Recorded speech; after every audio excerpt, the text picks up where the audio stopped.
جس کا منہ بہت چوڑا ہوتا ہے۔ 11 مہینے اسی طرح ہوتا رہا۔ وہ کبھی فتح نہیں حاصل کر سکے۔ وہ 7 لوگ ایک مورچے میں تھے۔ بھارتی فوجی گرینیڈ مارتے تھے اور پھنسے ہوئے پاکستانی فوجیوں کو تنگ کرنے کے لیے کہتے تھے، بلتی آج کیا کھایا ہے؟ امین کے پارٹی کے پاس صرف آٹا تھا۔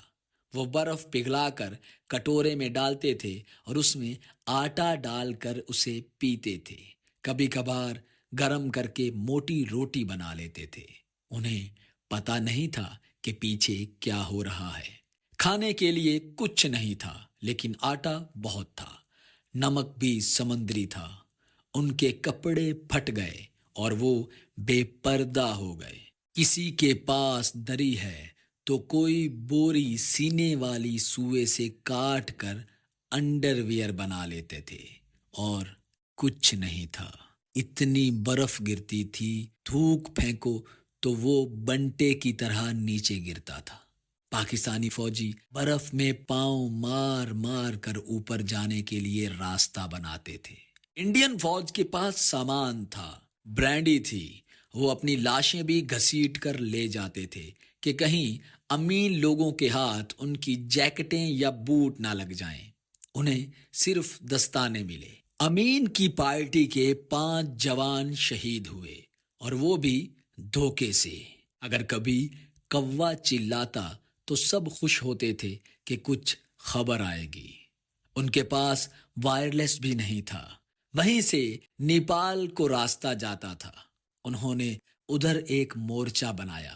1-2 مہینہ وہاں ٹھہرے۔ ایک دن اس سب پارٹی نے میٹنگ کی۔ کسی نے کہا کہ بھاگ جاتے ہیں۔ ان کی پارٹی کے لوگ تقسیم ہو گئے۔ آپس میں مخالفت ہو گئی۔ کچھ نے کہا کہ چھپ کر فرار ہو جاتے ہیں۔ خود امین اس کے خلاف تھا۔ امین نے کہا کہ ہم لوگ برف میں دھنس جائیں گے، نہ دنیا ملے گی نہ قیامت، لیکن ادھر ہی مریں گے۔ آخرکار مشورہ کر کے 3 آدمیوں کو بھیج دیا کہ پتہ چلاؤ کیا ہو رہا ہے۔ وہ چھپتے چھپاتے کسی طرح سکردو پہنچ گئے۔ وہاں جا کر انہوں نے بتایا کہ پدم پارٹی والے ابھی زندہ ہیں۔ سکردو والوں نے تحقیقات کی۔ پھر گلگت ہیڈ کوارٹر کو اطلاع دی گئی۔ ہیڈ کوارٹر نے انڈیا سے بات کی اور انڈین فوج نے بھی امین کی پارٹی کو جانے دینے کے لیے حامی بھر لی۔ پاکستان نے امین کی پارٹی کو چھڑوانے کے لیے ایک آدمی واپس بھیجا۔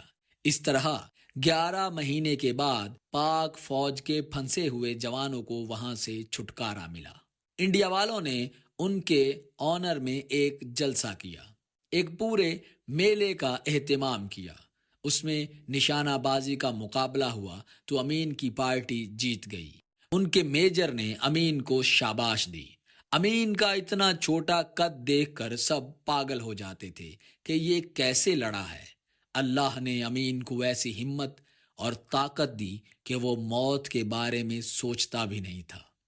واپس آنے کے بعد 21 توپوں کی سلامی دی گئی۔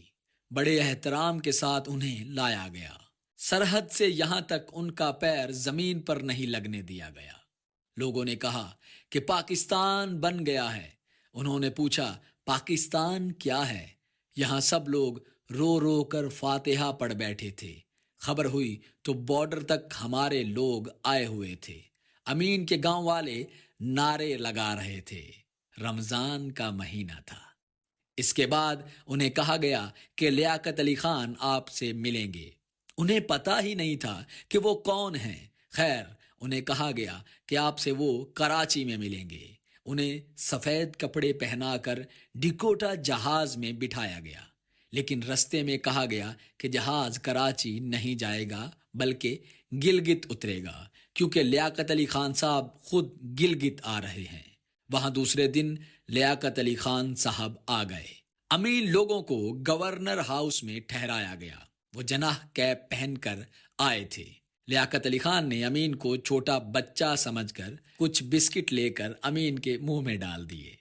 پھر انہوں نے 10,000 روپے دیے، صرف امین کو نہیں بلکہ ساری پارٹی کو، اور کہا کہ یہ سرکاری پیسہ نہیں ہے بلکہ میری جیب میں سے ہے، یہ آپ لوگوں کو انعام ہے۔ اس کے بعد جیسے غبارے کی ہوا پھٹ گئی، پھر کچھ بھی نہیں ہوا۔ انہیں فوج میں شامل تو کیا گیا، لیکن پھر تتر بتر کر دیا گیا۔ کوئی ادھر پھینک دیا، کوئی ادھر پھینک دیا۔ پتہ نہیں اس بات کا کیا مقصد تھا۔ انڈیا میں انہیں لوگوں نے کہا تھا کہ آپ کو وکٹوریا کراس ملے گا، لیکن کچھ نہیں ملا۔ آخر امین نے تنگ آ کر نوکری چھوڑ دی۔ امین ایک ڈسچارج آدمی ہے، پینشن یافتہ نہیں ہے۔ اتنا عظیم ہیرو اپنی اس بے قدری سے بہت نالاں ہے، اور بہت سے پاکستانی لوگ بھی اس کی اس دردناک کہانی سے واقف نہیں ہیں۔ تاریخ ایسے ہی کئی بھلائے گئے ہیروز کی کہانیوں سے بھری پڑی ہے۔